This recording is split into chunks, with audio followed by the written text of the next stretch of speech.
हाँ, बिस्मिल्लाहिर्रहमानिर्रहीम। अच्छा बेटा, ये आपके पास अली अब एक टॉपिक है स्ट्रक्चर ऑफ अ बोन। और अली ये इस पेज से लेके बेटा यहाँ तक है। इसमें कोई डायग्राम नहीं बनती है, समझो यहाँ तक तो है, लेकिन मैं आपको डायग्राम बना के उसको सिखा दूंगा। देखो बेटा, बोन का स्ट्रक्चर में क्या क्या लिखा हुआ है। वो कह रहे हैं बोन जो है वो सबसे टफेस्ट लिविंग स्ट्रक्चर है। अच्छा, पहले तो ये भी बता दो बेटा, अक्सर बच्चे बोन्स को वो समझते हैं ऑर्गन्स। नहीं नहीं, बोन्स ऑर्गन्स नहीं है बेटा, बोन्स टिश्यूज है बस। मसल्स भी ऑर्गन नहीं है, मसल्स को हम लोग टिश्यूज कहते हैं। क्योंकि हमारी बॉडी में कुल ऑर्गन्स की तादाद ही तकरीबन 72 है। तो 206 तो आपके पास हड्डियां ही होंगी, तो ये बड़ा मिसमैच हो जाएगा ना। तो बोन्स सिर्फ किस कैटेगरी में आती हैं? बोन्स कनेक्टिव टिश्यूज हैं। टिश्यू को कहते हैं क्योंकि बोन्स में सेल्स होते हैं।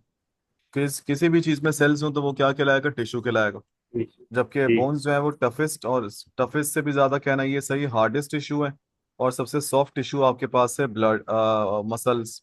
और ऐसा टिश्यू आपके पास बॉडी में बस एक ही ऐसा वाहिद टिश्यू है जिसकी नेचर फ्लूइड है, वो ब्लड है। तो अगर फ्लूइड टिश्यू की बात करें तो ब्लड है। सबसे हार्डेस्ट टिश्यू की बात करें तो बोन है। सॉफ्टेस्ट टिश्यू की बात करें तो मसल्स है। सही है अली? बोन्स जी। जो है बेटा हमारे पास अलग अलग साइज की भी हैं बिल्कुल, और अलग अलग शेप की भी हैं। अलग अलग साइज और अलग अलग शेप की हैं, but they are similar in their structure. लेकिन स्ट्रक्चर उनकी बनावट के एतबार से उनमें काफ़ी सिमिलैरिटीज हैं। उनके डेवलपमेंट में किस तरह वो बनती है और उनके फंक्शन में, क्योंकि तमाम बोन्स का फंक्शन यही है कि भाई वो आपको स्ट्रक्चर प्रोवाइड करें, शेप दें, प्रोटेक्शन करें, मूवमेंट प्रोवाइड करें। बोन्स में बेटा अच्छा खासा एक प्रोटीन होता है, उसको हम लोग कहते हैं कोलेजन प्रोटीन, या आप उसको कह रहे हो कोलेजन फाइबर्स, फाइबर्स की शक्ल में होता है। तो कोलेजन क्या चीज़ है? आप बोलोगे कोलेजन एक प्रोटीन का नाम है। ये बोन्स में हार्डनेस पैदा करता है, हार्डनेस। और क्या बोन्स में मिनरल्स वगैरह भी होते हैं? बोन्स में मिनरल्स भी हैं। कौन सा मिनरल बड़ा ज़रूरी है तुम्हें याद होगा? कैल्शियम। जी। कैल्शियम और फॉस्फेट, फॉस्फोरस, ये दोनों बड़े ज़रूरी हैं बोन्स के लिए। सही है। तो ये मिनरल्स में आ गया, और तकरीबन 10 से 20% बोन्स में क्या है बेटा? वाटर। कॉलेजन के बारे में लिखा हुआ है, देखो दोबारा, collagen is a fibrous protein. First में पढ़ा होगा तुमने, प्रोटीन दो किस्म के होते हैं, फाइब्रस और ग्लोब्यूलर। तो कॉलेजन प्रोटीन बेटा कौन सी नेचर है? Fibrous protein. साइप्रस। और ये जैसे ग्लोब्यूलर में एंजाइम्स आ रहा था, याद होगा, enzymes R G. Globular proteins. तो फाइब्रस प्रोटीन थोड़े से फाइबर जैसे होते हैं, लंबे से धागे जैसे। तो collagen is the fibrous protein जो बोन्स में स्ट्रेंथ देता है। सही है। और इसके साथ कौन मिल जाता है बेटा और सख्त करने के लिए? कैल्शियम। कैल्शियम। और आहिस्ता आहिस्ता जब बच्चा बड़ा हो रहा होता है, मदर की फीडिंग से जब वो ऊपर आता है, यानी कि 2 साल के बाद, और जब वो खाना पीना स्टार्ट करता है, एक्सरसाइज वगैरह, और उसकी नीड बढ़ती है, तो आहिस्ता आहिस्ता उसकी बोन्स में कैल्शियम इनटेक होता है। और मजीद तो वो उस प्रोसेस को कहते हैं कैल्सिफिकेशन या ऑसिफिकेशन, जिसमें मजीद बोन्स क्या हो जाती हैं बेटा? हार्ड हो जाती हैं, स्ट्रांग हो जाती हैं, टफ हो जाती हैं। तो इस प्रोसेस को क्या कहते हैं बेटा? कैल्सिफिकेशन। सही है। और ऑसिफिकेशन क्यों? ऑस्टियो, ऑस्टियो, ऑस्टियो का मतलब बोन्स हो गया ना। ऑसिफिकेशन भी जी। कहते हैं इसको। अच्छा, अब एक वो कह रहे हैं एक लॉन्ग बोन, आपके सिलेबस में बेटा जिक्र है लॉन्ग बोन का। वैसे लॉन्ग बोन्स भी होती हैं, शॉर्ट बोन्स भी होती हैं, इरेगुलर बोन्स भी होती हैं। वो आप एमबीबीएस में पढ़ोगे इंशाल्लाह। लेकिन आपके सिलेबस में एक ही बोन का जिक्र है, लॉन्ग बोन। कौन सी है ये नहीं बताई। लॉन्ग बोन में फीमर भी आती है, ह्यूमरस भी आती है। तो बस एक लॉन्ग बोन के 3 डिस्टिंक्ट रीजन्स हैं, उसमें 3 पार्ट्स होते हैं। अब वो कैसे? अब वो आप देख लो जरा। तो मैंने यहाँ पे टॉपिक लिखा ली, structure of a bone, structure of a lump.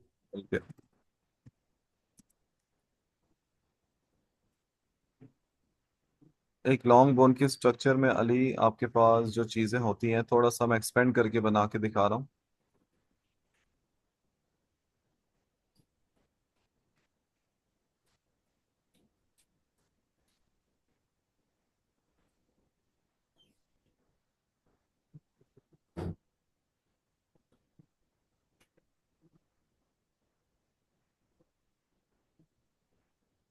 ये कुछ क्रिस क्रॉस टाइप के फाइबर्स बना रहा हूँ, criss cross, right left, right left, right left, right left.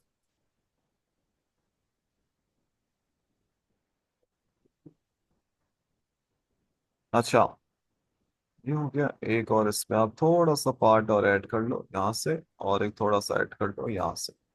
तो बेटा एक लॉन्ग बोन के कितने पार्ट्स हैं अली? उसके कितने रीजन है बेटा? 3 रीजन है। कितने अली? तीन। 3 रीजन्स। अब वो कैसे? जरा बहुत गौर से देखना ये। बेटा ये ऊपर वाला नजर आ रहा है रेड कलर से, जो तो मैंने एरिया बनाया है। जी।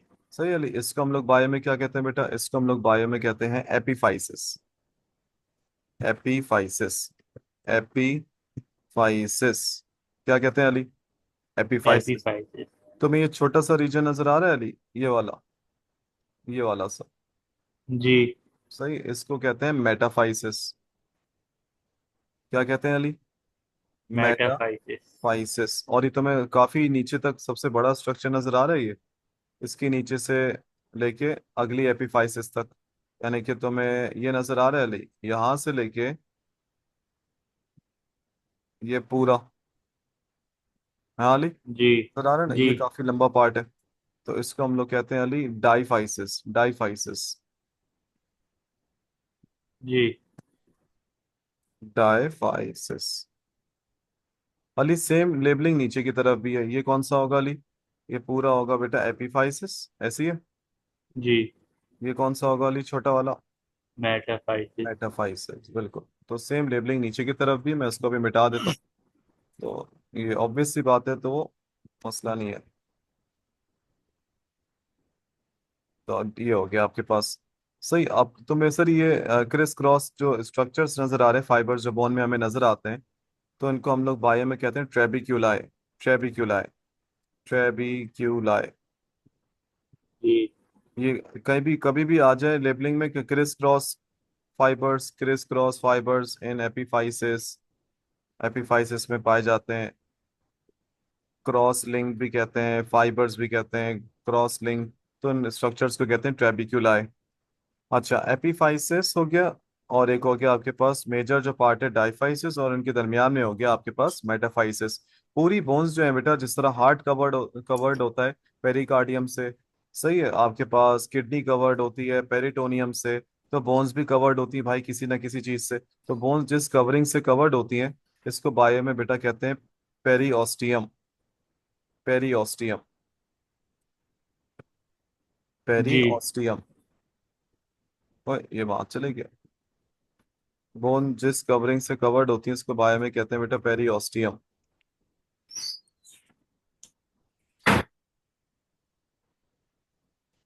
सही है अली, ये हो जी। गया पेरियोस्टियम।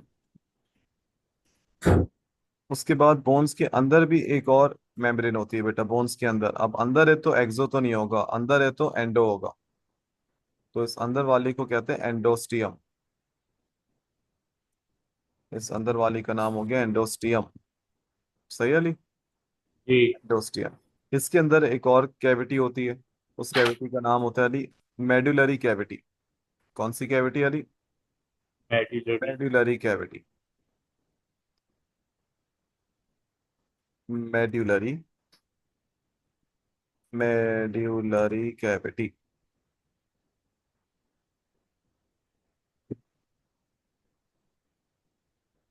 सही है। अब बात यह है कि बेटा एपीफाइसिस और डाईफाइसिस में क्या क्या फंक्शंस हैं, ये थोड़े बता दे चंदा। एपीफाइसिस, ये जो मैंने पूरा बनाया, ये एपीफाइसिस है यहाँ से, और ये पूरा एपीफाइसिस है यहाँ का। यहाँ पे जो है ना, अच्छा पूरी बोन्स में चाहे एपीफाइसिस हो या डाईफाइसिस हो, रेड बोन मैरो होता है। कौन सा bone marrow? Red bone marrow. Red और फोन में। समझाने के तौर से हम लोग ये बता देते हैं भाई, एपीफाइसिस में आप याद कर लो कौन सा बोन मैरो ज्यादातर यहाँ पे कौन सा होता है, रेड बोन मैरो एपीफाइसिस में होता है। अच्छा, बोन मैरो क्या चीज होती है? बोन मैरो होता है बेटा हड्डी का गूदा, सिर्फ बोन मैरो।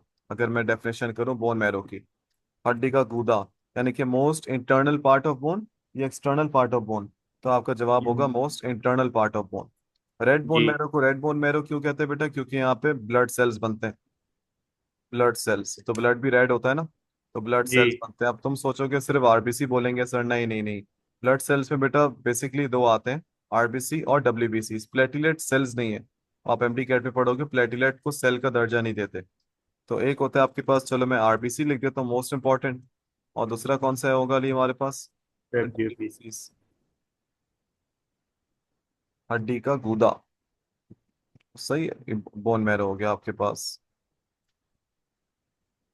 सही है अली, डन। जी। अच्छा तो सर ये मेडुलरी कैविटी के अंदर क्या? मेडुलरी कैविटी के अंदर ना बेटा येलो बोन मैरो होता है, येलो बोन मैरो। तो जो मैं येलो कलर से बना रहा हूँ ये आपके पास कौन सा हो गया? Yellow bone marrow. अभी मैं बुक से भी बता दूंगा पॉइंट्स। तो ये आपके पास हो गया Ali yellow bone marrow. Yellow bone marrow. Sir yellow bone marrow में क्या बनता है? चंदा, येलो बोन मैरो में फैट्स बनते हैं, फैट्स। फैट्स बोल दो, लिपिड्स बोल दो, एक ही बात है। सही है। वैसे अलग अलग है। लिपिड के अंदर फैट्स आते हैं, लेकिन चलो अगर फैट्स ना हुआ कोई ऑप्शन में लिपिड्स होगा, तो यहाँ पे लिपिड सिंथेसिस होती है या फैट सिंथेसिस होती है येलो बोन मैरो में। सही है ली, यहाँ तक समझ आया बेटा? जी तो ये होता है आपके पास।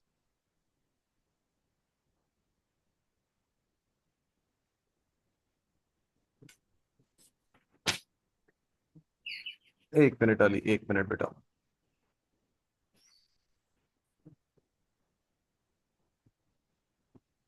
सही चंदा, डन है जी अपना। जी अच्छा अब आ जाओ बेटा इसमें। ये देखो क्या लिखा हुआ है सर यहाँ पे। अली हमने पहला पैराग्राफ तक तो पढ़ लिया था, दूसरे का हमने ये पढ़ा था कि long bone has three distinct regions, ठीक है। टर्मिनल रीजन्स का मतलब क्या है अली? टर्मिनल का मतलब है जो एंड एंड के रीजन्स हैं, बिल्कुल, तो वो क्या कहलाते हैं बेटा? एपिफाइसिस, ऊपर ऊपर के। ठीक है। जी। जो मिडिल रीजन है ना, बिल्कुल जो मिडिल में, उसको कहते हैं डाईफाइसिस। AP, diaphysis. हाँ बिल्कुल, वेरी गुड। और एपी और डाई के दरमियान कौन सा था अली? मेटाफाइसिस था। मेटाफाइसिस। और ये दोनों साइड्स पे हैं, बिल्कुल दोनों साइड्स पर है। एपिफाइसिस की तरफ से जो बोन्स होती है ना अली यहाँ पे, एपिफाइसिस के ऊपर जो है ये एक बोन है। क्या इसके ऊपर एक और बोन होगी? तो आपका जवाब ओ। होगा बिल्कुल। क्या इसके जी नीचे एक और बोन होगी? इस बिल्कुल होगी। तो बोन्स के ऊपर जब बोन्स होती हैं, तो एपिफाइसिस को सख्त नहीं होना, एपिफाइसिस को नरम होना चाहिए। बोन सख्त कहाँ से होती है? यहाँ से होती है, सेंटर से, डाईफाइसिस जी से, जिसको कॉम्पैक्ट बोन भी कहते हैं। तो बोन्स अपने ऊपर और नीचे की तरफ से नरम होती है, क्योंकि वहां से एक और हड्डियां लगनी है। तो एपिफाइसिस को बेटा हम लोग कहते हैं कि ये एक हड्डी का स्पॉन्जी पार्ट है। तो एपिफाइसिस इज अ डैश और डैश पार्ट। कैंसिलस को भी स्पंजी नेचर कहते हैं, और स्पंजी पार्ट तो हो ही गया। सही। और इसके अंदर छोटे छोटे क्रॉस लिंक रीजन्स होते हैं, जहाँ पे वेट होता है थोड़ा बोन का, उसको कहते हैं ट्रेबिक्यूलाई। याद है, ले भी बताया था, जी ट्रेबिक्यूलाई। सही। क्रॉस लिंक, क्रिस क्रॉस, जो भी आप कहो, क्रॉस लिंक आपकी बुक में तो आप क्रॉस लिंक याद कर लो। एपिफाइसिस में रेड बोन मैरो होता है थोड़ा बहुत, यस होता है। और वो तकरीबन कितना परसेंट ब्लड सेल्स बनाते हैं? 20% ब्लड सेल्स 20%। हमारा यहीं से बनता है। और ये 20% ब्लड सेल्स जो होते हैं, मतलब सॉरी, ये जो आपके पास एपिफाइसिस का रीजन है, ये हमारे total mass of the skeleton का कितना परसेंट है? यानी कि हमारी हड्डियों का 20। एपिफाइसिस जो है पूरा, पूरी बॉडी का, ये हमारे पूरे जो ढांचे का, पूरे स्केलेटन का जो वेट है, उसका 20% तो कौन ले गया? एपिफाइसिस ले गया। जी 20-20 याद कर लो। और एपिफाइसिस के रेड बोन मैरो में, सॉरी, एपिफाइसिस में रेड बोन मैरो तकरीबन कितने परसेंट ब्लड सेल्स बनाता है? वो भी इत्तेफाक से ट्वेंटी वैल्यू, परसेंट बिल्कुल 20%। Very good. बोन्स का जो एक्सटर्नल पार्ट, एक्सटर्नल से मुराद ये है कि जो हम जो नीचे पढ़ते हैं, सही, जो बीच वाला पार्ट है, उसको डाईफाइसिस कहते हैं। इसको कॉर्टिकल जी बोन भी कहते हैं अली, सेंटर वाला। कॉर्टिकल बोन, ये रहा डाईफाइसिस। सही, जी। कॉर्टिकल। और ये तकरीबन हमारे स्केलेटन सिस्टम का कितना परसेंट बनाता है? वेट नहीं है, सिर्फ एट्टी बताया हुआ परसेंट 80% तो हमारे पास कॉर्टिकल बोन ही है। और क्या बोन एक टिश्यू है? बिल्कुल। उस बोन के जो अंदर जो एक बोन आपको नजर आ रही है, उसके अंदर एक्चुअली में जो स्ट्रक्चर्स हैं, जो टिश्यू का काम करते हैं, उस टिश्यू का नाम है ऑस्टियन। क्या नाम है अली? ऑस्टियंस। अभी तुम थोड़ा सा वेट करो, अभी मैं तुम्हें बता देता हूँ ऑस्टियन क्या होता है।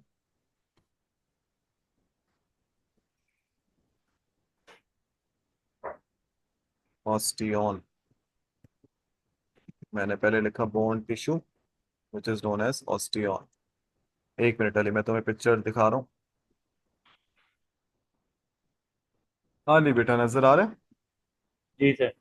अच्छा अब जरा देख लो, ये क्या है सर? ये कहाँ से आ गई चीज चंदा? वो जो मैंने अभी आपको बताया था ना, एपिफाइसिस, एपिफाइसिस अभी हमने जो पढ़ा था, एपिफाइसिस। सही। इसी के अंदर जो मैंने कहा था ट्रेपिकुलाई होते हैं, उन्हीं के अंदर जो जी बोन का टिश्यू होता है, जो हमें नेकेड आई से नजर नहीं आ रहा होता। यानी कि मैं कह रहा हूँ कि बोन के अंदर जो टिश्यूज हैं, उनका नाम क्या है? तो आप बोलोगे सर उनका नाम है ऑस्टियन। ठीक है। एक ऑस्टियन सर कैसे दिखता है? ये लो मैं बता देता हूँ किस तरह दिखता है भाई। एक ऑस्टियन हमें इस तरह दिखता है, थोड़ा सा इसको मैं बड़ा करने की कोशिश करता हूँ। तो ये एक पूरा बोन का टिश्यू है, ये जो आपको ब्लैक पिक्चर नजर आ रही है, सही है। एक पूरा बोन के अंदर का एक माइक्रोस्कोपिक स्ट्रक्चर है टिश्यू का। यानी कि ये कुछ इस तरह डायग्राम बनी। ठीक है। अब आपको इसके अंदर लेयर्स नजर आ रही है अली?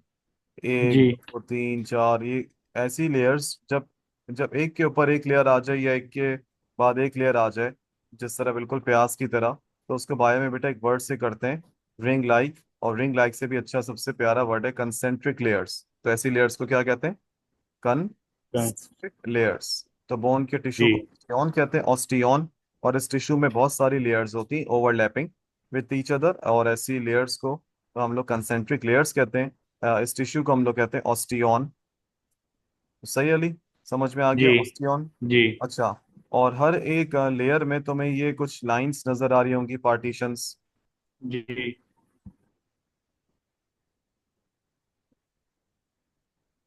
ये इसमें अगर मैंने ये बना दिया, ठीक है। अगर हम चलें यहीं से स्टार्ट कर ले लाइंस, ये हो गया ये पूरा। ठीक है। और एक सेंटर में एक और चीज बनाता हूँ, ये भी बता के दिखा दो, बहुत आसान वर्जन समझा रहा हूँ ताकि याद रहे। ये जो बेटा लाइंस है, इनकी वजह से आपको बीच में स्पेसेस नजर आ रही हैं, गैप्स। जी सही है। इनको बेटा बायो में हम लोग कहते हैं लेमिल्ला।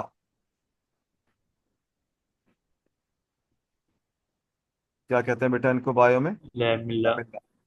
सही। और ये जो आपको लाइंस नजर आ रही है बेटा, ये जो बोन टिश्यू के अंदर है, जिसकी वजह से स्पेसेस बन रहे हैं, इन लाइंस को, इन फाइबर्स को बायो में कहते हैं केनाली क्यूलाए। केनाली क्यूली या केनाली क्यूली। सही। लेमिल्ला हो गया, केनाली क्यूली हो गया। सही। तो ये फाइबर्स, और इनका फायदा क्या है, इनके अंदर आपके बोन्स के सेल्स भी पाए जाते हैं, जैसे ये नजर आ रहे हैं ब्लैक वाला, ये बोन्स के जी सेल्स।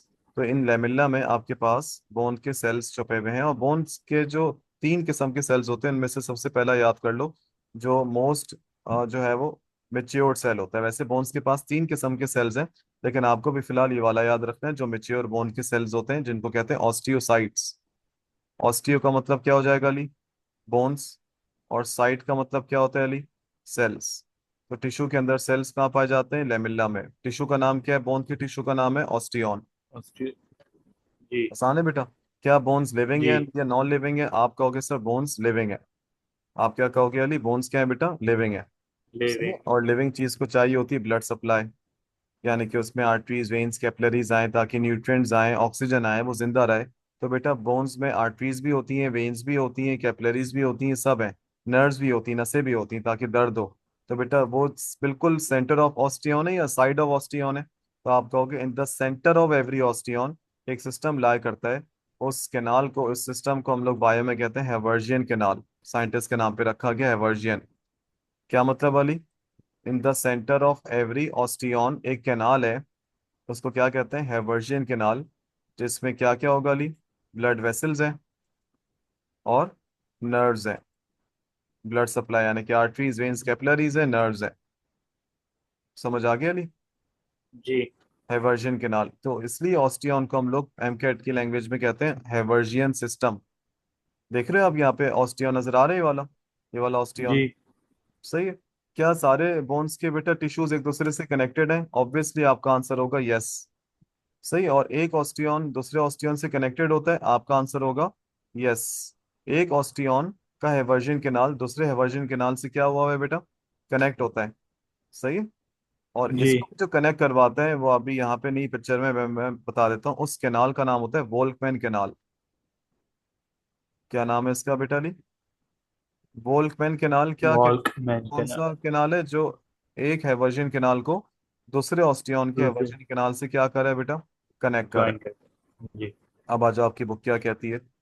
ये पूरा वही लिखा हुआ, each osteon is made up of many lamella. Lamella क्या होते हैं? उसकी जो रिंग्स होती हैं, याद है? लेमिल्ला जी links, rings which are the concentric layers. अच्छा। इन्होंने थोड़ा सा ऊपर नीचे दिया हुआ है, देखो लेमिल्ला के बारे में। लेमिल्ला बेसिकली वो स्पेसेस होते हैं, यहाँ पे इन्होंने लेयर्स दिया हुआ है। लेयर्स की वजह से जो है वो अंदर स्पेसेस बनते हैं, तो उन्होंने थोड़ा सा ऊपर नीचे दिया हुआ है। ठीक है। उसके बाद फिर ये जो आपके पास लेयर्स होती हैं, लेमिल्ला हटा दो, जो आपके पास लेयर्स होती हैं, तो ये किससे मिलके बनती हैं? ये मिलके बनती हैं कोलेजन से, जो ऑर्गेनिक पार्ट है। और एक इनऑर्गेनिक पार्ट होता है जिसको कहते हैं हाइड्रोक्सी एपेटाइट। हाइड्रोक्सी एपेटाइट कुछ भी नहीं है बेटा, कैल्शियम और फॉस्फोरस को या कैल्शियम और फॉस्फेट को मिला दो तो जो इनऑर्गेनिक कंपाउंड बनता है उसको कहते हैं हाइड्रोक्सी एपेटाइट। यानी कि आपके ऑस्टियन में, बोन टिश्यू में इनऑर्गेनिक पार्ट भी है और ऑर्गेनिक पार्ट भी है। ऑर्गेनिक पार्ट जी। क्या आ गया बेटा? कोलेजन। Inorganic part collagen. क्या आ गया बेटा? Hydroxy apatite. Hydro oxy. बिल्कुल, हाइड्रोक्सी एपेटाइट किन दो चीजों का मिक्सचर है? Calcium and phosphate. Calcium phosphate. बिल्कुल। क्या आपके सेंटर ऑफ एवरी ऑस्टियन में हैवर्जन कैनाल है? यस। जी। जिसमें सप्लाई है और इनर्वेशंस, यानी कि इनर्वेशंस से मुराद होता है नर्व्स आती है। बिल्कुल, ये हमें पता है, नर्व्स आती हैं बिल्कुल, ताकि दर्द का एहसास भी तो होता है ना। ये चीज है आपके पास। In the centre of the bone, bone के सेंटर में कैनाल होता है बेटा, याद करो, भी बताया था, मेडुलरी कैनाल। सही, जी। मेडुलरी कैनाल, जहाँ पे आपका येलो बोन मैरो होता है, ये रहा मेडुलरी कैविटी, कह दो मेडुलरी कैनाल बोल दो, यहाँ पे होता है सेंटर में। सही है। और ये आपके पास कॉल्ड द स्पंजी और कैंसिलस बोन, खैर उन्होंने इसको स्पंजी और कैंसिलस से मिला दिया। स्पंजी और कैंसिलस तो आपका बोन का ये वाला पार्ट होता है। जी। मेडुलरी कैनाल्स में भी क्या बोन मैरो होता है? बिल्कुल बोन मैरो होता है, वहाँ पे येलो भी होता है और रेड भी होता है। तो फिलहाल उन्होंने यहाँ पे जिक्र कर दिया रेड का, which is the site of blood cell production, जबकि उनको जिक्र ऑलरेडी ये लोग कर चुके हैं पिछले पेज में। तो मैं याद होगा, इन्होंने एपिफाइसिस में जिक्र कर दिया था ब्लड सेल्स का। रेड बोन जबकि मेरो। इनको यहाँ पे क्या जिक्र करना चाहता है? Yellow bone marrow. Yellow bone है। हालांकि जी। बना हुआ भी है, आप चेक करो मिस्टेक, में तो हैरान हो जाता हूँ यार। ये देखो, येलो चीज ये बनी हुई है, कहीं नहीं लिखा हुआ येलो बोन मैरो, यहाँ लिखा हुआ है, लेकिन थ्योरी में क्या जिक्र है? नहीं सर। पता नहीं, अजीब जी। बोर्ड यार, ये मसला। सही है ली बेटा, ये समझ में आया? जी। सही है। आपके पास outermost covering of every bone क्या कहलाती है बेटा? पेरियोस्टियम। तो पेरियोस्टियम। यहाँ तक है ये एक लेक्चर। उसके बाद अगला जो है आपके पास है, वो बोन्स के सेल्स हैं। तो 3 टाइप्स ऑफ सेल्स होते हैं, ऑस्टियोब्लास्ट, ऑस्टियोसाइट्स। बोन्स जब बंध रही होती हैं ये वाले, जब कोई फ्रैक्चर वगैरह हो जाता है, या जब हम चाइल्ड से एक एडल्टहुड की तरफ जा रहे होते हैं, तो हमारी बोन्स का मास दोबारा रीबिल्ड होता है, यानी कि पहले से और स्ट्रांग बनती हैं। यानी कि पिछला जो पूरा कैल्शियम फॉस्फेट है वो डिसॉल्व होके वो दोबारा आता है, रीमॉडल्ड होती हैं, रीशेप होती हैं, स्ट्रेंथ में आती है, तो वो ऑस्टियोक्लास्ट करवाते हैं। और जब मेच्योर सेल्स बन जाते हैं हमारे, तो वो ऑस्टियोसाइट्स होते हैं। तो अभी मैं मतलब इसका ये नेक्स्ट टॉपिक में जिक्र करूंगा। तो ये था, ये समझ में आया ली? डन है बेटा? जी सर। तो बस मैं जी। अभी लिंक सेंड कर रहा हूँ बेटा। आज की क्लास में हमारे लास्ट टॉपिक होगा टाइप्स ऑफ बोन सेल्स। मैं तुम्हें लिंक भेज रहा हूँ, सही बेटा? सही। ओके ओके बेटा।